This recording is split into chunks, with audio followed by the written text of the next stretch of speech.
Hey, what's going on, everybody? Welcome back to the channel. Today, let's talk about the worms that you want to be fishing during the summertime. And when I'm talking about worms, I'm not talking about all the different soft plastics that are on the market. I'm talking about, those slender-bodied worm profile baits that just have been a mainstay in bass fishing for decades, for a very long time. They were what started the soft plastic revolution back in the day. But we're going to be talking about 4 different baits that I really like to throw during the summertime, because there's a lot of other, soft plastic worm designs that, that I use at other times of the year. But these 4 are the ones that I reach for during May all the way through to September sometimes. But really, we got to kind of break them down into like early summer, and I guess there's one category that's more early summer, and then the other category is kind of like you can use it all summer long. But we're going to break it down into kind of more big body baits and finesse style worm designs. So let's start off with 2 different designs that really are well suited for like early summer. So right when those fish get out on offshore structure and cover, post spawn, that time period, May and June. This is kind of the time period you want to throw these 2 designs. The first one is kind of a classic for me. When I first started taking tournament fishing seriously, a big ribbon tail style worm was like the gold standard for offshore fishing. Nowadays, a lot of fish have seen a big 10-inch, ribbon tail worm. And so it's not as like effective all throughout the summer like it used to be. Again, it's like that May and June time period where this really is a big player. But also nowadays, I still throw big bodied worms, but I like to tend to lean towards the straight tail designs nowadays, like the Mag Fatties from Z-Man. This straight tail design, just to me, I think gets more bites. It's a little bit more subtle, and with everybody fishing offshore nowadays, something that's a little bit more subtle can be a real benefit and get you more bites out there. So these 2 big bodied worms, again, very good presentations, during the summer, but really it's that May and June time period where they play the biggest role when those fish haven't been super pressured for months offshore yet. That's when I like to fish those 2 big body style baits. And usually I'm fishing both of these on either a Texas rig, some type of weighted Texas rig with like a 1/4 ounce weight or something in that range, depending on the depth and how fast you want it to fall and all that. And then an offset shank style hook, something like this one right here, Hayabusa 957. This is a really good hook design. But I'll also fish them on like a big shaky head too. So that's another way to present these big worms. So once you start getting into more pressured type scenarios, we got some rain starting, so sorry about the sound. Once you start getting into like July, when the fish start getting more pressured, you want to be a little bit more finessey. You want to use more spinning setups, especially out here on Chickamauga. It seems like the last 3 or 4 years, it's all been about like finesse fishing, drop shots, shaky heads, Nico rigs, that sort of thing. So these other baits that I'm going to show you are catering more to the more subtle, finessey type presentations. The first one is going to be like a shaky head.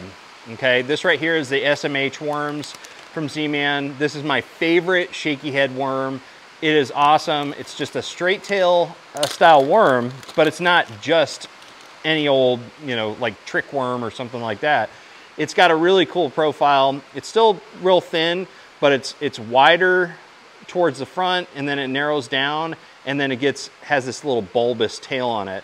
And that design, as subtle as it is it adds a lot of action. So that being a Laztech, it'll stick straight up, and that tail, that bulbous tail, will wag just by the slightest movements. So this is a really good shaky head style worm, and I like to use it on generally just some type of shaky head.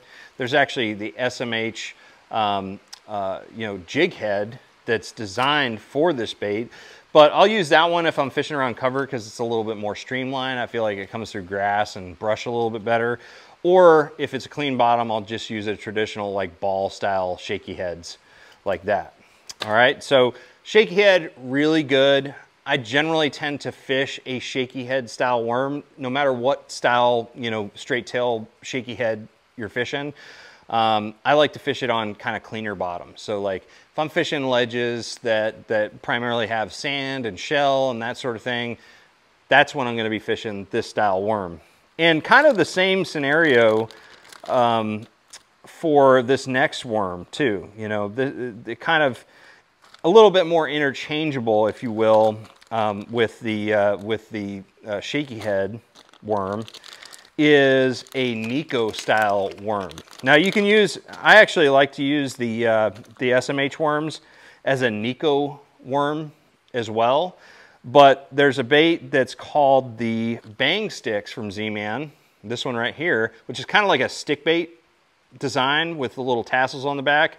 This is a really good Nico rig bait that I like to throw a lot during the summertime. And one of the great things about a Nico rig that a lot of people don't even think about is the fact that the line is hardly ever making contact with the bottom if fished properly, you know, because you're hooking the bait in the middle here. So the line tie is like disconnected from the bottom. But with a shaky head, if you're fishing it through like zebra mussels or really sharp terrain on the bottom, you're making constant contact with your line on the bottom, you know, because you're kind of grinding it on the bottom. But the way that the hook is placed and where the line is on a Nico rig, you're just not making contact with that abrasive structure or objects near as much. So that's like one thing that I like to you know, think of when I'm deciding between a shaky head and a Nico rig. But Nico rig, essentially you're gonna have like a weight inserted into the nose and then you're gonna wacky rig it, you know, with the hook in the middle there. And very similar to the shaky head, like the SMH worms, but as far as how you fish it, but it's just it gives it a totally different profile and yeah, it's just a little bit different action. So it's another one that I like to use. Still more clean bottom situations, but definitely where maybe you have zebra mussels or something like that that can really damage the line. All right, the final worm that I'm always gonna have tied on during the summertime, this is one that you know, especially out here on Lake Chickamauga, has become a real big staple for me. And that is one of those straight tail drop shot worms. This right here is the long shots that Z-Man designed. In fact, my buddy Rob Jordan helped design this this worm, and it is just a really killer straight tail drop shot worm. You know, there's a lot of different worms on the market, but really when you think of a good like 6 or 7 inch drop shot worm, you want something that's real slender and it's got a lot of subtle tail action to it. Okay, and that's what you have with this worm right here. So when it comes to the color that you want to use on a drop shot during the summertime, really there's one color that beats all others for whatever reason. I don't know what it is because I don't use it for any other category of worm out there, but it's going to be the Morning Dawn color. Okay, kind of that pink and purple blend. That's going to be a really good color. They actually, for Z-Man, they call that color Twilight. This one, just a really good color. I don't know why they love that color, but if you're fishing a long straight tail worm design on a drop shot, definitely consider using Twilight or Morning Dawn. It just catches them, you know, during the summertime. It's just crazy. But anyways, guys, just wanted to outline and show you all of the different worm designs that I like to throw this time of year. These are standards for me, and each of them is going to excel in certain situations. Anyways, guys, those are my summer worm picks. Let me know what you think about this topic in the comment section below. Should I add any to this list? I want to hear your opinion on that. So thank you guys for watching. Make sure you like, share, subscribe. I'm going to see you out on the water. Make sure you trust the process.